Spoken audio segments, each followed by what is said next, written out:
Friends, जय Shri Krishna. My self doctor Amit Gupta. आज इस वीडियो सीरीज MIQ के 6th एपिसोड में आप सभी का स्वागत है।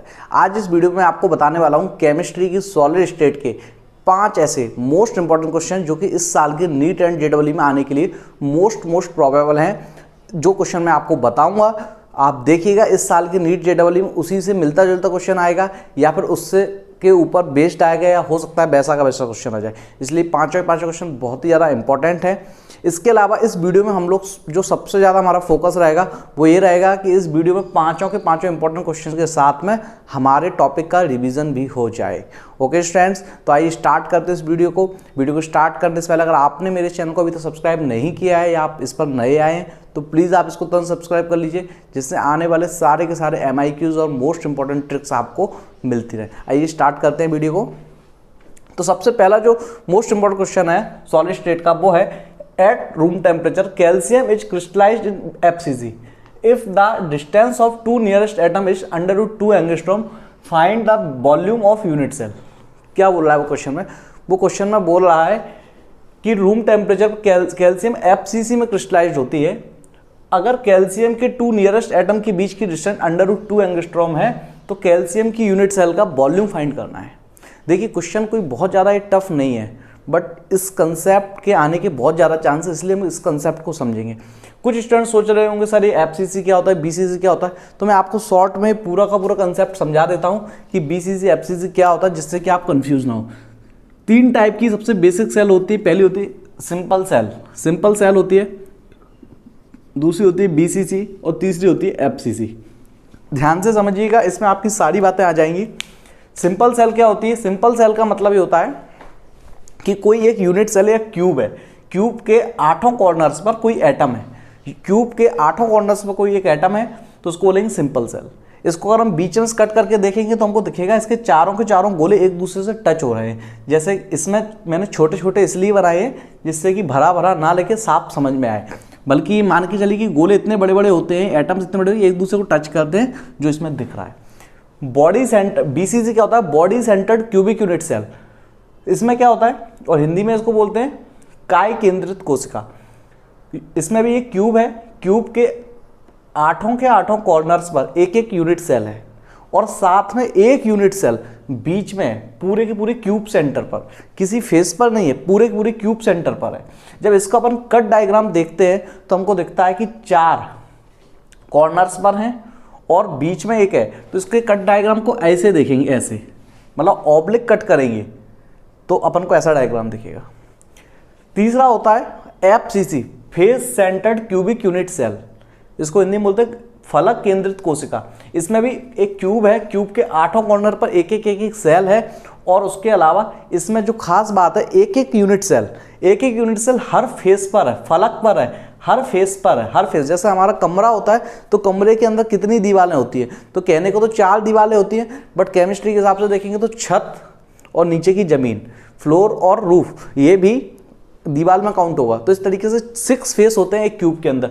तो 6 के 6 फेस पर भी बीच में एक यूनिट सेल है। इसका भी कट डायग्राम जब हम एक फेस का देखते हैं तो हमको ऐसा दिखता है। तो इस तरीके से हमारी 3 यूनिट सेल होती हैं बेसिक। एक और होती है SCP, उसके बारे में भी मैं आपको क्वेश्चन दूंगा तब आपको समझ में आएगा, वो पूरी कवर हो जाएगी इसी वीडियो में। बट ये बेसिक 3 अपन को जरूर याद रखनी है। तीनों के ही कट सेक्शन होते हैं। अब पूरे टॉपिक में वो आपसे क्या क्या पूछेगा वो मैं आपको इसी में बता दे रहा हूँ। अगर आपको ये डायग्राम का आप स्क्रीनशॉट ले लीजिएगा, इसी में आपके बहुत सारी क्वेरीज सॉल्व हो जाएंगी। और मैं चैलेंज के साथ बोल रहा हूँ कि शायद इसी चार्ट से आपका क्वेश्चन भी सॉल्व हो जाए नीट JEE का जो आएगा। देखते हैं। सबसे पहले तो आपको ये पता होना चाहिए, वो पूछता है कि A क्या है? A तो A ये होता है, क्योंकि ये इसका भी इसका A मतलब आर्म लेंथ। तो आर्म लेंथ क्या है? तो देखिए जब इसके 2 एटम्स टच हो रहे हैं एक दूसरे से तो इसकी रेडियस तो इसका A 2R होगा। ये बात हमको जरूर याद रखनी है। अब ऐसे इसका A क्या होगा? तो इसका A निकालने के लिए हमको इसको कहाँ से ऐसा कट करना पड़े कि एटम सारे टच में आ जाए। तो एटम सारे टच में आने के लिए हमको इसको ऑब्लिक कट करना पड़ेगा बीच में से। तो क्या होगा कि यहाँ से लेके मतलब रूम का इस साइड का सबसे नीचे वाला कॉर्नर और उस साइड का सबसे ऊपर वाला कॉर्नर, मतलब जितना लंबा डायगोनल बन सकता है, इसको बोलते हैं क्यूब डायगोनल, उसकी लेंथ होती है √3a। अगर ये हमारा a है तो पूरा क्यूब डायगोनल होगा √3a, और इस क्यूब डायगोनल में कितने आर आ जाएंगे, तो आप देखेंगे ये हमारा क्यूब डायगोनल है, तो इसमें 1 radius, 2 radius, 3 radius, 4 radius, is equal 4 radius आ गई। तो इसमें जब क्वेश्चन आएगा ए निकालिए, आर्म लेंथ निकालिए, तो आर्म लेंथ क्या हो जाएगी 4r/√3। इस तरीके से इस पैटर्न के क्वेश्चन में आर्म लेंथ ही हो जाएगी। आर्म लेंथ से ही सारे क्वेश्चन होने वाले हैं, क्योंकि आर्म लेंथ से ही रेडियस का भी अंदाजा लग जाता है, और आर्म लेंथ से जो वॉल्यूम के क्वेश्चन आते हैं वो भी सॉल्व हो जाते हैं, और आर्म लेंथ से ही वॉल्यूम निकालने के बाद हम लोग क्रिस्टल डेंसिटी, जो इस टॉपिक का सबसे इंपॉर्टेंट पार्ट है, उसमें भी वॉल्यूम निकालना होता है, तो उसके लिए ए चाहिए होता है, तो इसलिए ये चीज़ बहुत ज़रूरी है। अब इसमें देखते हैं इसमें कैसे निकालेंगे। तो इसमें निकालने के लिए हमको क्या करना पड़ेगा, इसके एक फेस को कट करना पड़ेगा, इसके एक फेस को कट करना पड़ेगा। फेस को कट करेंगे तो हमको इस टाइप की स्ट्रक्चर दिखेगी। इसमें क्या है, जैसे कि ये फेस है, ये दीवार है, तो इस दीवार के चारों कॉर्नर पर तो है ही, पर इस दीवार के बीच में भी एक गोला है, तो इस दीवार के बीच में भी एक गोला है, तो क्या हो जाएगा, तो फेस का क्यूब डायगोनल क्या होता है, क्यूब डायगोनल होता है √2a। तो ये आपका √2a है, और इसके अंदर भी आप देख रहे हैं 4 रेडियस आ गई, तो √2a is equal 4r, means a is equal क्या हो जाएगा 4r/√2। 2 को अपन कट कर 4r/√2, अगर इसको अपन कट कर दें तो इसमें 2 × 2 होगा तो कट जाएगा, तो 2√2r हो जाएगा ये, तो ये 2√2r हो जाएगा। इस तरीके से अपन इसको r निकाल सकते हैं, या a पता है तो r निकाल सकते हैं, r पता है तो a निकाल सकते हैं। इसके अलावा एक चीज़ वो पूछता है 2 नियरेस्ट एटम्स के बीच की डिस्टेंस, तो 2 नियरेस्ट एटम्स के बीच की डिस्टेंस ऑलवेज 2r है, हमेशा 2r होगी, तो हमेशा 2r होगी, तो उसको आप कन्वर्ट करके r का डबल करके निकाल लीजिएगा। इसके अलावा एक चीज़ और वो इनमें पूछेगा आपसे, यूनिट सेल के अंदर कितने एटम्स हैं, number of atoms in unit cell. तो देखिए इसके अंदर कितने हैं, SC सिंपल सेल के अंदर कितने हैं, तो सिंपल सेल के 8 कोनों पर एक है।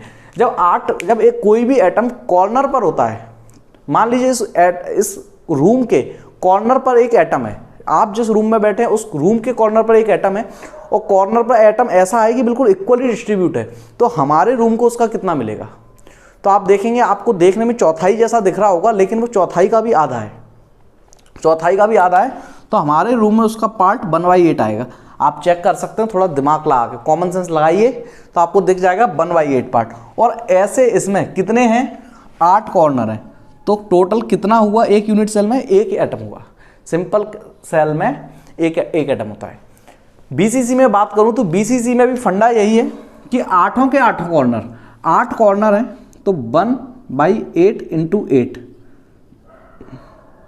हो जाएगा, मतलब 8 तो एक, और एक बीच में रूम के क्यूब सेंटर पर पूरा का पूरा है +1, तो क्या हो जाएगा 1 + 1 is equal 2, 1 + 1 is equal 2 atoms हो गए। ऐसे ही FCC में बात करें, FCC में अगर हम बात करें तो FCC में क्या हो जाएगा, 8 के 8 कॉर्नर पर एक तो है ही, तो कॉर्नर से हमको क्या मिलता है 1/8 × 8, मतलब टोटल एक एटम मिलता है, प्लस हर फेस सेंटर पर भी एक एटम है, तो हर फेस सेंटर पर एक एटम है, तो कितने फेस कितने होते हैं, फेस होते हैं 6, और एक फेस सेंटर पर मान लो एटम है, इसी दीवार पर एक एटम है, तो हमारे कमरे में कितना आएगा, तो आधा गोला आएगा, 1/2 आएगा, तो मैं यहाँ लिख दूंगा दूसरा पार्ट क्या है 1/2 × 6, क्या हो जाएगा 1 + 3 इज इक्वल 4, तो इसमें 4 एटम्स होते हैं, इसमें 2 एटम्स होते हैं, और इसमें 1 एटम होता है। तो इतनी बात आप बेसिक जरूर याद रखें, सिंपल क्यूबिक सेल, BCC और FCC। SCP के बारे में आगे अभी दूसरा क्वेश्चन आएगा, उससे आपको सारी चीज़ें पता चल जाएंगी। तो इतनी बात आप जरूर याद रखेंगे, A निकालना, पहले स्ट्रक्चर इनकी आनी चाहिए, A निकालना, R निकालना, 2 नियरेस्ट एटम्स के बीच की डिस्टेंस ऑलवेज 2r होनी है, तो r को डबल कर देंगे तो आप निकाल सकते हैं 2r। और किसमें कितने एटम है, सिंपल क्यूबिक यूनिट सेल में 1 होता है, BCC में 2 होते हैं, और FCC में 4 होते हैं। तो इस तरीके से अपन इनको सॉल्व करेंगे। एक पैकिंग एफिशिएंसी भी आती है, तो सबसे कम SC की होती है 52%, फिर उसके बाद BCC की आती है, फिर उससे ज़्यादा FCC की होती है 74%, BCC की 68% हो। तो इस तरीके से अपन लोग इसको कर लेते हैं और इस तरीके से सारे हो जाते हैं। अब अपन देखते हैं इस क्वेश्चन को, लेकिन मैं आपको बता रहा हूँ ये बात जरूर याद रखना, इस टॉपिक की पूरी समरी है इसके अंदर। अब देखते हैं, मैं दिखाता हूँ क्वेश्चन को। क्वेश्चन में वो क्या बोल रहा है कि कैल्शियम क्रिस्टलाइज्ड है FCC में, FCC में क्रिस्टलाइज्ड है और distance of two nearest atom D, मतलब कि D इसमें दिया गया है। मैंने आपको बताया D ऑलवेज 2R होता है, D ऑलवेज 2R होता है। बोला distance of two nearest atom is √2 angstrom, उसने ही दिया है, मैंने तो नहीं बोला, उसने दिया है। तो बोला वॉल्यूम ऑफ यूनिट सेल बताओ, वॉल्यूम पूछ रहा है। अरे भाई वॉल्यूम निकालने के लिए क्या था, V = A³ होता है, कुल मिला के क्या करना है इसमें A निकालना है। अब A क्या होता है, A का फॉर्मूला आप इसका, FCC का केस है तो FCC के केस में आप यहाँ पे आएंगे, FCC के केस में क्या होता है √2A = 4R।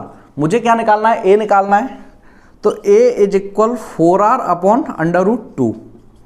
अब मुझे पता है कि 2R की वैल्यू ये है, तो मैं इसको लिख सकता हूँ 2 × 2R अपॉन √2। वैल्यू रख दूंगा, 2R की वैल्यू उसने दी है पहले से ही, 2R की वैल्यू उसने पहले से ही दी है। इससे मैं इसको √2 से ये चला जाएगा √2, ठीक है। तो क्या हो जाएगा, 2R की वैल्यू √2 है, तो √2 × √2 एंगस्ट्रॉम क्या हो जाएगा 2 एंगस्ट्रॉम। तो इसका A आ गया 2 एंगस्ट्रॉम। चूंकि उसने क्वेश्चन में पूछा क्या था, A नहीं पूछा, वॉल्यूम पूछा है, वॉल्यूम पूछा है। वॉल्यूम क्या होता है, V = A³, तो A³ क्या हो जाएगा 2 एंगस्ट्रॉम का क्यूब, तो क्या हो जाएगा 8, 2 का क्यूब होता है 8, 2 × 2 × 2 और एंगस्ट्रॉम 2 एंगस्ट्रॉम क्यूब। और कैसे लिख सकते हैं इसको, एंगस्ट्रॉम की अगर वैल्यू रख दूं मैं, तो 2 × 10⁻⁻10, 2 × 10⁻10 एंगस्ट्रॉम की वैल्यू होती है। इसका क्यूब करूंगा तो क्या हो जाएगा 8 × 10⁻30 मीटर क्यूब। ये इसका आंसर हो गया।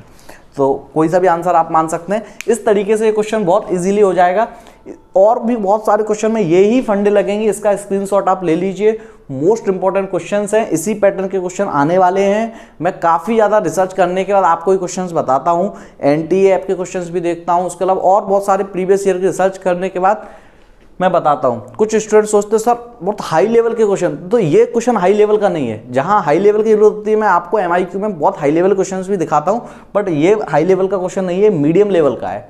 हमको यहाँ इंपॉर्टेंट से मतलब है, हाई लेवल और मीडियम लेवल और लो लेवल से मतलब नहीं है। इसलिए इस टाइप के क्वेश्चन को आप जरूर करें, इस वेराइटी। ओके स्टूडेंट्स, अब मैं आपको दिखाता हूँ नेक्स्ट इंपॉर्टेंट क्वेश्चन।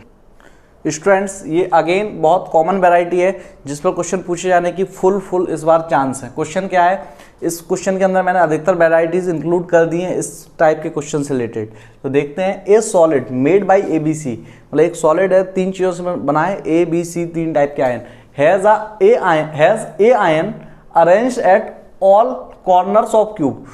क्यूब के सारे कॉर्नर्स पर A है। B ions arranged at all faces of cube, सारे के सारे फेसेस जिनकी बात अभी अपन ने की थी उन पर है B। And C ions arranged at half of THB sides, THB sides में टेट्राहेड्रल बॉइड्स पर है, वो भी हाफ। तो find correct formula of solid. तो इस टाइप का क्वेश्चन बहुत कॉमन है और ये उन सारे कॉमन्स में भी सबसे ज़्यादा इंपॉर्टेंट है। तो देखते हैं कैसे करेंगे इस टाइप का क्वेश्चन को, बहुत ध्यान से देखिएगा। देखिए इसमें 3 चीज़ें हैं, A B C। वो आपसे पूछ रहा है सही फॉर्मूला क्या होगा, A2B3 ABC3, इस तरीके से क्या होगा। तो सॉल्व करेंगे। A कहाँ पर है, तो A वो बोल रहा है A ion arranged at all corner, तो बोल सकते हैं ऑल कॉर्नर्स पर है। अब अभी रुक जाओ, पहले B कहाँ पर है, B बोल रहा है वो ऑल फेसेस, सभी फलकों पर है। और C कहाँ पर है, बोल रहा है half of tetrahedral Boyd side, THB sides. तो ये 3 चीज़ें अपन ने लिख ली। बहुत ही कूल होके इस टाइप का क्वेश्चन करते हैं, कभी गलत नहीं होगा। ऑल कॉर्नर्स, अब हिसाब लगा लेते हैं। ऑल कॉर्नर्स, भैया कोई भी चीज़ जब सारे के सारे कॉर्नर्स पर होती है तो कॉर्नर से हमको क्या मिलता है, तो कॉर्नर्स हमको क्या मिलता है, टोटल 8 कॉर्नर होते हैं, इनटू टोटल 8 कॉर्नर होता है। और एक कॉर्नर पर कितना हिस्सा होता है, 1/8, हमारे रूम में कितना हिस्सा आता है, 1/8 आता है, तो कितना हो गया 1, मतलब अगर एक ए है तो बी क्या होगा, ऑल फेसेस। ऑल फेसेस की बात करें, ऑल फेसेस की बात करें तो फेस कितने हैं हमारे पास, हमारे क्यूब के अंदर 6 फेस होते हैं, 6 फेस होते हैं, 6 फेस होते हैं, तो 6 फेस होते हैं, एक फेस पर कितना मिलता है हमको 1/2, तो टोटल कितना हो गया 3।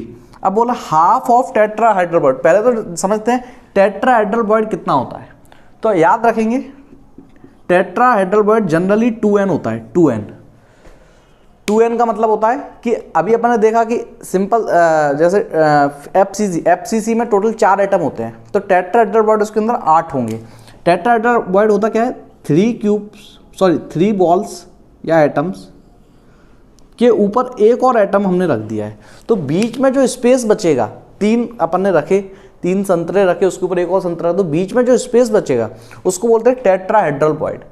और ये बीसीसी में होता है और एफसीसी में होता है, तो कितना होता है, डबल होते हैं, जितने उसके नंबर है एन है उसका डबल है। तो एफसीसी की सेटिंग बन रही है क्योंकि इसमें फेस है, तो इसके अंदर टेट्राहेड्रल बॉइड कितने होंगे, एफसीसी में एटम होते हैं 4, तो टेट्राहेड्रल बॉइड होंगे 8, तो टेट्राहेड्रल बॉइड 8 होंगे। लेकिन यहाँ वो बोल रहा है हाफ, तो 8 का हाफ कितना हो गया 4, या मैं इसको लिख देता हूँ 8/2, हाफ कितना हो गया 8/2, और पूरा का पूरा गोला उसमें रखा हुआ है, तो क्या हो गया 4। तो इस तरीके से 8/2 × 1।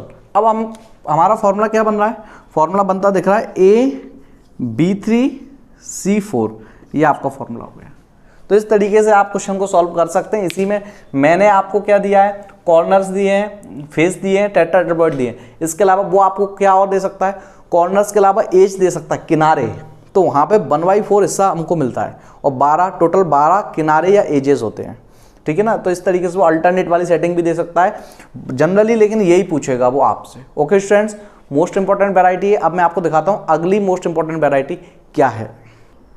स्टूडेंट्स, नेक्स्ट हमारा जो क्वेश्चन है ये मोस्ट इंपॉर्टेंट वैरायटी है। इस साल मुझे ऐसा लगता है कि क्रिस्टल डेंसिटी के ऊपर क्वेश्चन आने की संभावना है। तो क्रिस्टल डेंसिटी के ऊपर जब क्वेश्चन आएगा तो पहले अपन देखते हैं, एक ऐसा क्वेश्चन है जिसमें आपको क्रिस्टल डेंसिटी से रिलेटेड अधिकतर चीज़ें रिवाइज हो जाएंगी। तो पहले क्वेश्चन को पढ़ते हैं। बोलता है a metal is crystallized in FCC and BCC both. एक मेटल है वो एफसीसी और बीसीसी दोनों में क्रिस्टलाइज्ड हो जाता है। The arm length of unit cell, the arm length of unit cell is 7 angstrom and 6 angstrom. मतलब कि एफसीसी में जब होता है तो उसकी आर्म लेंथ 7 एंगस्ट्रॉम होती है, बीसीसी में होता है तो 6 एंगस्ट्रॉम होती है। Then find crystal density ratio of both unit cell. दोनों की क्रिस्टल डेंसिटी का रेशो बताना है। तो सबसे पहले क्वेश्चन में आता है क्रिस्टल डेंसिटी क्या होती है। तो क्रिस्टल डेंसिटी इस साल के लिए मोस्ट इंपॉर्टेंट वैरायटी है। तो क्रिस्टल डेंसिटी, डेंसिटी क्रिस्टल की तो क्या है, डेंसिटी क्या होती है, मास अपॉन वॉल्यूम। वही सेम फॉर्मूला यहाँ पर है। यहाँ पर क्या है, मास ऑफ, मास में क्या लगा देंगे, मास यूनिट सेल है तो मास ऑफ यूनिट सेल और वॉल्यूम ऑफ यूनिट सेल। अब मास कैसे निकालेंगे, तो मास n into mass of one atom n, क्यों कि भाई एक यूनिट सेल में, जैसे मान लीजिए सिंपल सेल में 1 है, बीसीसी में 2 है, एफसीसी में 4 है, इसलिए n। और वॉल्यूम क्या होता है, v या a क्यूब बोल सकते हैं या v बोल सकते हैं। n क्या है, n इंटू सिंगल एटम का मास क्या होता है, molecular weight upon Avogadro number upon volume. Formula क्या बन जाएगा हमारा क्रिस्टल डेंसिटी का, मॉलिक्यूलर वेट, इसको v इंटू n ऐसे लिख सकते हैं, और इसकी यूनिट क्या हो जाएगी अपनी, ग्राम पर सेंटीमीटर क्यूब। जनरली ये इसकी यूनिट ये वाली चलती है। अगर इसमें से अपन लोग AMU में भी कई बार वो दे देता है, थोड़ा सा मूल कंसेप्ट इसमें ऐड करेगा, तो n into molecular weight upon volume, volume only. तो यूनिट क्या हो जाएगी, AMU पर सेंटीमीटर क्यूब। ऐसा क्यों, AMU पर सेंटीमीटर क्यूब, 1/NA ग्राम, 1/NA ग्राम को बोलते हैं AMU। ये बात आप अलग से याद रखना, मूल कॉन्सेप्ट होता है 1/NA। What is NA, Avogadro number 6 × 10⁻23। 1/NA ग्राम की जगह क्या लिख सकते हैं, कहीं पर भी AMU की अपनी वैल्यू होती है 1.67 × 10⁻24 वैल्यू होती है ना इसकी, तो याद रखना है आपको। तो जनरली जो काम आने वाला फॉर्मूला है वो ये वाला है, जिस पर सबसे ज़्यादा क्वेश्चन आएंगे। और एक फॉर्मूला क्या है, अगर वो आपको एटम का नेम दे रहा है तो आप उसका मॉलिक्यूलर वेट निकाल सकते, पता ही रहता है अपन को। और Na मतलब फिक्स है वैल्यू 6 × 10 की और 23 अपन को ना एवोगैड्रो नंबर। बट अगर उसने एटम का नेम नहीं दिया है तो इस जगह हम क्या कर सकते हैं, यहाँ पर सिर्फ मास लिख सकते हैं, वॉल्यूम इंटू यहाँ पर सिंपल n, मतलब तो वो अपन को मास और नंबर दोनों देगा अगर वो एटम का नेम नहीं देगा। तो ये भी फॉर्मूला यूज़ होता है। तो ये दोनों फॉर्मूले आपके सबसे ज़्यादा यूज़ होते हैं, इन दोनों पर ही क्वेश्चन आते हैं। एक उसका मॉडिफिकेशन AMU वाला वो बना सकता है, वो ये। अब इसमें वो अलग अलग प्रकार के बहुत सारे टाइप के क्वेश्चन दे सकता है। अब जो हमको क्वेश्चन दिया है हम उसको देखते हैं। हमको उसने क्वेश्चन में बोला है कि एक सिंगल एटम है जो कि FCC और BCC दोनों टाइप की स्ट्रक्चर बना रहा है। FCC बनाता है तो उसकी यूनिट सेल की जो आर्म लेंथ है वो 7 एंगस्ट्रॉम है, BCC बनाता है तो 6 एंगस्ट्रॉम है। तो बोला दोनों की क्रिस्टल डेंसिटी का रेशो बताओ। तो देखिए यहाँ पे उसने हमको मेटल का नेम नहीं दिया है तो हम ये वाला फॉर्मूला यूज करेंगे। तो crystal density is equal N into mass upon volume into number. अब इसमें से मेटल सेम है तो मास कांस्टेंट रहेगा और नंबर भी कांस्टेंट रहेगा, तो ये दोनों हो गए कांस्टेंट। अब आपको सिर्फ इन दोनों कंडीशन में कंपेयर करना है। तो BCC FCC में आपका N भी अलग अलग होता है और वॉल्यूम भी अलग अलग होता है क्योंकि आर्म लेंथ अलग अलग है। ये दोनों चीज़ें कांस्टेंट क्यों नहीं है, N क्यों कांस्टेंट नहीं है? BCC का N 4 होता है और सॉरी FCC का 4 होता है, BCC का 2 होता है। और वॉल्यूम दोनों का अलग अलग इसलिए होगा, FCC के लिए 7 एंगस्ट्रॉम आर्म लेंथ और BCC के लिए 6 एंगस्ट्रॉम। तो हमारा फॉर्मूला इस क्वेश्चन के लिए हो गया crystal density proportional to N/V। हमको दो चीज़ों में कंपेयर करना है तो बस कर देंगे, हो गया question. Crystal density FCC upon crystal density BCC। Formula हमारा N/V है। तो पहले तो मैं N ऊपर रहता है तो N FCC upon N BCC into V का रिश्ता अपोजिट है तो BCC का V ऊपर आ जाएगा, V BCC upon V FCC। Solve करूंगा मैं तो देखते हैं, बहुत इजी क्वेश्चन है। N FCC का N कितना होता है, 4 होता है। BCC का N होता है 2 होता है। वॉल्यूम BCC का आर्म लेंथ है 6 एंगस्ट्रॉम, तो मैं बोलूँगा 6 का क्यूब, क्योंकि वॉल्यूम होता है A क्यूब होता है। एंगस्ट्रॉम नहीं रख रहे हैं अपन, बाद में अलग से लगेगा तो सॉल्व कर लेंगे। और FCC में V क्या दिया है, 7 का क्यूब। इस 2 से ये 2 कट जाएगा, क्या हो जाएगा 2 इंटू 6 का क्यूब। 6 का 6 में करते हैं 36 और 36 का 6 में, अरे सर ये कैसे करें, 36 का 6 में बहुत इजीली हो जाएगा। अपन 36 का नहीं 40 का 6 में करेंगे, 40 का 6 में करेंगे 240 और 4 कम थे, 4 का 6 में करेंगे 24, 240 में से 24 गए 216, तो क्या आ जाएगा 216 अपॉन 7 का क्यूब। अरे 7 का क्यूब तो 7 का 7 में करेंगे 49, इतना तो पता है। अब 49 का 7 में कैसे करें, 49 का तो मुझे भी नहीं आता, तो कितने का आता है 50 का आता है। 50 का 7 में करेंगे तो 5 7 35, 350 और एक कम था 7 कम कर दो, 350 में से 7 कम गए तो 343। इस तरीके से अपना सॉल्व हो जाएगा। अब इसका डबल कर देंगे तो कितना हो जाएगा 432 अपॉन 343। कट कर लेंगे तो कट करने के लिए थोड़ा आपको एग्जैक्ट थोड़ा दिमाग लगाना पड़ेगा, बट दिख रहा है आपको कि 343 से ये लगभग देखा जाए तो 80-90 ज़्यादा, मतलब इसका चौथाई ज़्यादा है, मतलब लगभग 1.25 आएगा। ये इसका रेशो आ गया, आंसर आ गया। इतना सा आंसर, इतना सा क्वेश्चन है, बहुत प्यारा क्वेश्चन है। और इस वैरायटी का क्वेश्चन मिलता जुलता आ सकता है, नहीं तो इन फॉर्मूले पे बेस्ड जरूर आने वाला है इस बार क्वेश्चन। ओके स्टूडेंट्स, अब मैं आपको दिखाता हूँ नेक्स्ट इंपॉर्टेंट वैरायटी, फिर उसके बाद दिखाऊंगा सुपर इंपॉर्टेंट वैरायटी। आइए देखते हैं। तो स्टूडेंट्स ये क्वेश्चन जो है मिलर इंडाइसिस पर बेस्ड है, जो कि एक इम्पॉर्टेंट वैरायटी है और बहुत ही अच्छे कंसेप्ट को क्लियर करती है। तो वो पूछ रहा है कि 4 क्वेश्चन है, 4 ऑप्शन नहीं 4 क्वेश्चन है, इन सभी के मिलर इंडाइसिस आपको बताने हैं। तो कैसे बताते हैं मिलर इंडाइसिस, पहले उसको हम समझेंगे शॉर्ट में जिससे हम समझ सकें। तो मिलर इंडाइसिस जो होता है, मिलर इंडाइसिस कोई भी 3D चीज को हम लोग HKL में रिप्रेजेंट किया था, 3 डिजिट्स में रिप्रेजेंट करते हैं, इनको HKL बोलते हैं। तो ये HKL कैसे डिसाइड होते हैं जरा ध्यान से देखेंगे, 1 मिनट। कोई भी 3D चीज़ है तो उसकी 3 एक्सिस होती है, एक्स वाई जेड। यहाँ पर जो एक्स है वो बताएगा हमारे एच को, वाई बताएगा हमारे के को, और ये बताएगा एल को। तो इसमें एक सबसे पहले हम एक रेफरेंस प्लेन कट करेंगे कि मान के चलते हैं कि ये 1 मीटर है, इधर इसका 1 मीटर है और इधर इसका 1 मीटर है। तो ये हमारा रेफरेंस प्लेन है, मतलब एक्स एक्सिस में भी 1, वाई एक्सिस में भी 1 और जेड एक्सिस में भी 1, ठीक है ना। तो इसके लिए मिलर इंडाइसेस जो होगा वो 0 0 0 होगा। अब हम देखते हैं ये 0 0 0 या फिर सॉरी 1 1 1 होगा। अब हम देखते हैं जो क्वेश्चन में वो हमको दे रहा है, इसके वैसे ही दिखावे के लिए क्वेश्चन बना लेते हैं।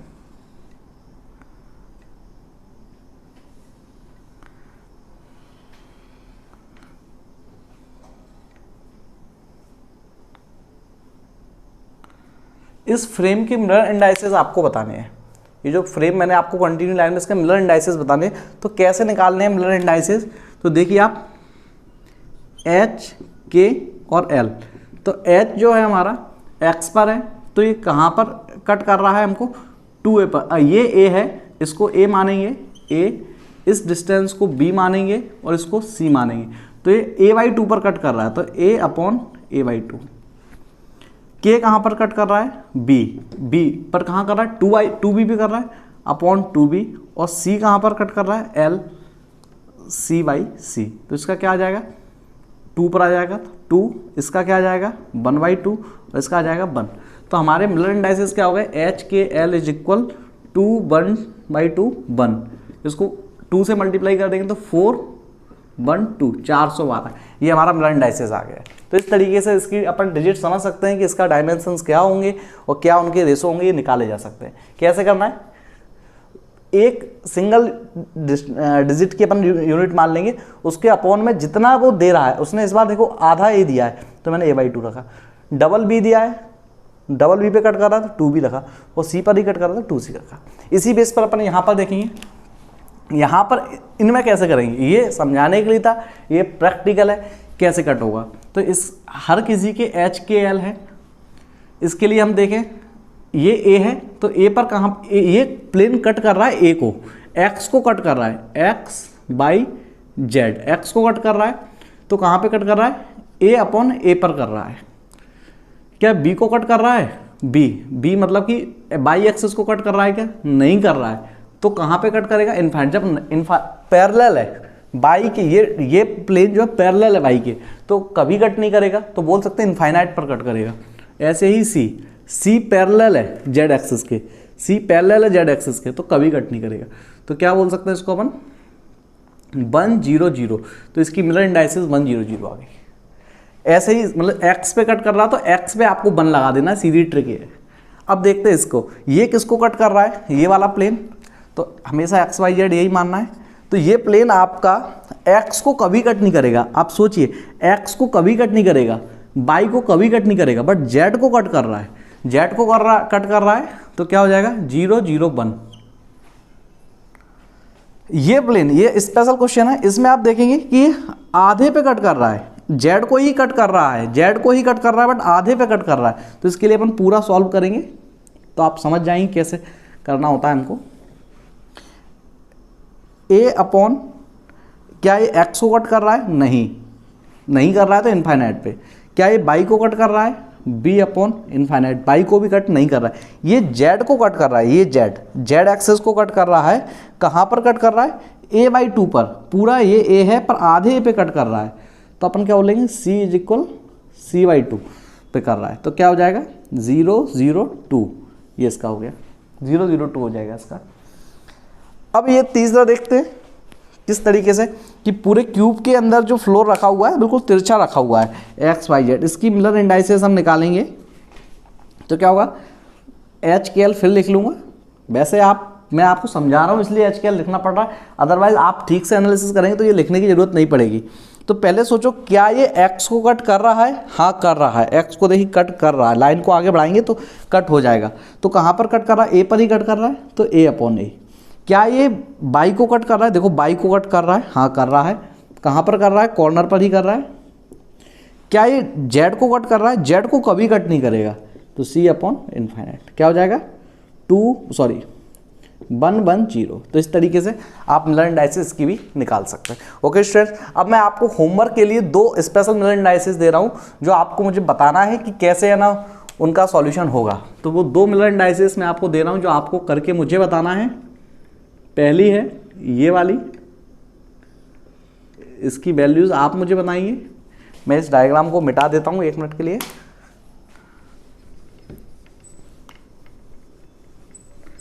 मिलर इंडाइसिस बहुत इंपॉर्टेंट है और सबसे बड़ी बात ये बहुत इजी भी है। अब मैं आपको होमवर्क का दे देता हूँ। होमवर्क में आपको सबसे पहले ये वाला करना है। सारे कंसेप्ट क्लियर हो जाएंगे जब आप इसको करेंगे। तो इसमें जो प्लेन आपको फाइंड करना है,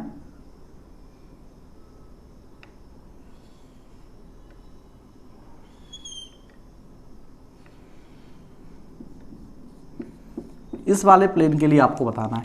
इस वाले प्लेन के लिए आपको बताना है। ये डायग्राम आपका कंप्लीट हो गया। और दूसरा है ये वाला जो आपको मुझे बताना है मिलर इंडाइसिस के लिए।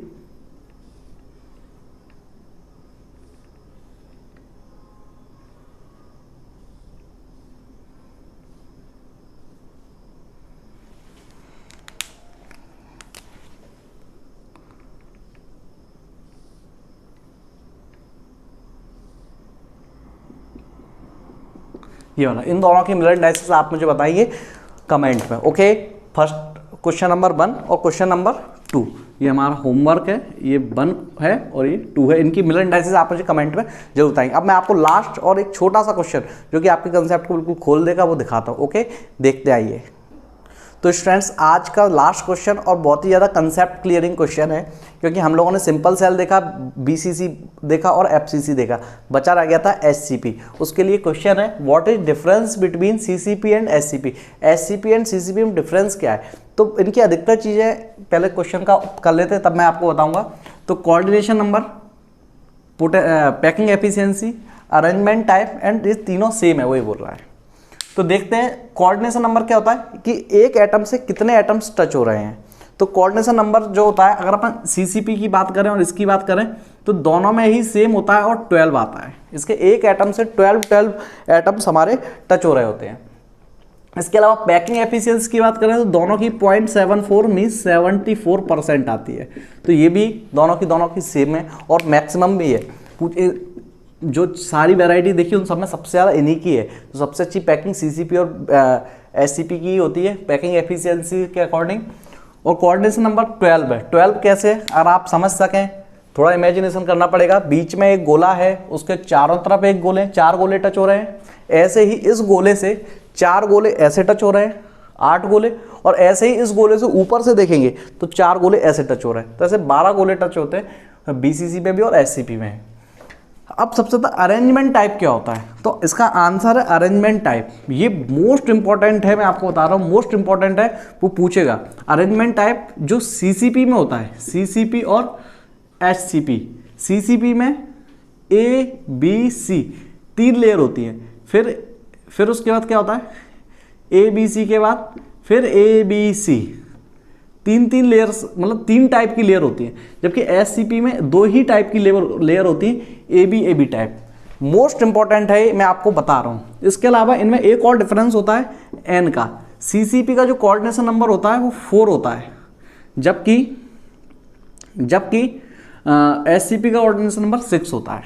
और तीसरा एक और डिफरेंस होता है इनके एग्जाम्पल का। एग्जाम्पल की बात करें तो इसके आप लोग इसको ऐसे याद रख सकते हैं, को नहीं कु अल्कासर, को नहीं कु अल्कासर, cobalt nickel copper aluminium calcium strontium.